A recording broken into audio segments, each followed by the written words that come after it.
ഇന്നാണെങ്കിൽ ഞങ്ങളുടെ wedding anniversary ആണ്, 4ാമത്തെ വെഡിങ് ആനിവേഴ്സറി ആണ്. കല്യാണം കഴിഞ്ഞിട്ട് 4 വർഷമായും ചിന്തിക്കാൻ പോലും പറ്റുന്നില്ല കേട്ടോ. പെട്ടെന്ന് പെട്ടെന്നാണ് ദിവസങ്ങൾ പോകുന്നത്. അപ്പോൾ രാവിലെ എൻ്റെ കുളിച്ച് അമ്പലത്തിലൊക്കെ പോയിട്ടുണ്ട്. അപ്പോൾ എനിക്ക് ഏട്ടന് കൊടുക്കാൻ പറ്റുന്ന ഏറ്റവും വലിയ ഗിഫ്റ്റ് എന്ന് പറഞ്ഞാൽ ഏട്ടന് ഇഷ്ടപ്പെട്ട ഏറ്റവും നല്ല ഫുഡ് ഉണ്ടാക്കി കൊടുക്കുക എന്നുള്ളതാണ് കേട്ടോ. അങ്ങനെ ഏറ്റവും ഇഷ്ടപ്പെട്ട ഫുഡ് എന്ന് പറഞ്ഞാൽ നമ്മുടെ ചിക്കൻ ഉണ്ടല്ലോ, ചിക്കൻ കറിയും അതുപോലെ തന്നെ നമ്മുടെ ചീനിയാണ് കേട്ടോ. അങ്ങനെ ചിക്കൻ കറി ഉണ്ടാക്കാനുള്ള തത്രപ്പാടിലാണ്. ഏട്ടനാണെങ്കിൽ ഇതുപോലെ ചിക്കൻ കറി ഉണ്ടാക്കുന്നതാണ് ഇപ്പോൾ ഇഷ്ടം കേട്ടോ. മസാലയൊക്കെ തട്ടിയിട്ട് കുറച്ച് ഉപ്പും വെളിച്ചെണ്ണയും കൊണ്ട് പുരട്ടി അങ്ങോട്ട് മാറ്റിയൊക്കെ ഒരു അരമണിക്കൂർ കഴിഞ്ഞ് നമ്മൾ ഈ ചിക്കൻ എടുത്ത് കറി വെക്കണം. നല്ല ടേസ്റ്റാണ്. അങ്ങനെ ഞാൻ പുരട്ടി അങ്ങോട്ട് മാറ്റി വെച്ചു. നിറപറയാണോ ഈസ്റ്റേൺ ആണോ എന്ന് എനിക്ക് ഓർമ്മയില്ല, നിറക്കൂട്ടാണോ എന്ന് ഓർമ്മയില്ല. മസാല ഏതോ ഒരു മസാല, ഏത് മസാല എന്നാലും ഇപ്പം ഞാൻ ഇങ്ങനെയാണ് കേട്ടോ വെക്കുന്നത്. അപ്പോൾ മരച്ചീനി വാങ്ങിച്ചിട്ടുണ്ടായിരുന്നു. മരച്ചീനി പൊളിച്ച് ഞാൻ അമ്മയുടെ കൊടുത്തു കേട്ടോ. അമ്മ അത് അരിഞ്ഞ് തന്നിട്ടുണ്ട്.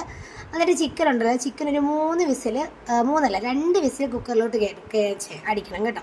എന്നിട്ട് ആ സമയം കൊണ്ട് നമുക്ക് ചിക്കനിലോട്ട് വേണ്ടുന്ന ഇഞ്ചി വെളുത്തുള്ളിയും അതുപോലെ തന്നെ നമ്മുടെ പച്ചമുളകും സവോള എല്ലാം ഒന്ന് വഴറ്റാം. അപ്പോഴത്തേക്ക് അമ്മ ചീനിയെല്ലാം അരിഞ്ഞ് അടുപ്പിലോട്ട് വെച്ചിട്ടുണ്ട്. പിന്നെ മുളക് പൊടി, മല്ലിപ്പൊടി, നമ്മുടെ മഞ്ഞൾപ്പൊടി, ഗരം മസാലയുടെ പൊടി എല്ലാം കൊണ്ട് വഴറ്റിയിട്ടുണ്ട്. അപ്പോഴത്തേക്ക് നമ്മുടെ ചീനിയുടെ വെന്ത് കിട്ടിലോട്ട് ചീനിലോട്ട് വേണ്ടുന്ന കടുക് വറുത്തു കേട്ടോ. കടുക് അതുപോലെ തന്നെ നമ്മുടെ വറ്റൽമുളക്, വെളുത്തുള്ളി, ചുവന്നുള്ളിയും കൂടെ നന്നായിട്ട് വഴറ്റി അതിനകത്ത് ഇട്ട് കൊടുക്കുക. ചിക്കൻ കറി ആയിട്ടുണ്ട്, ചീനി ആയിട്ടുണ്ട്. അങ്ങനെ വിളമ്പി ആയിട്ടുണ്ട് കൊടുത്ത്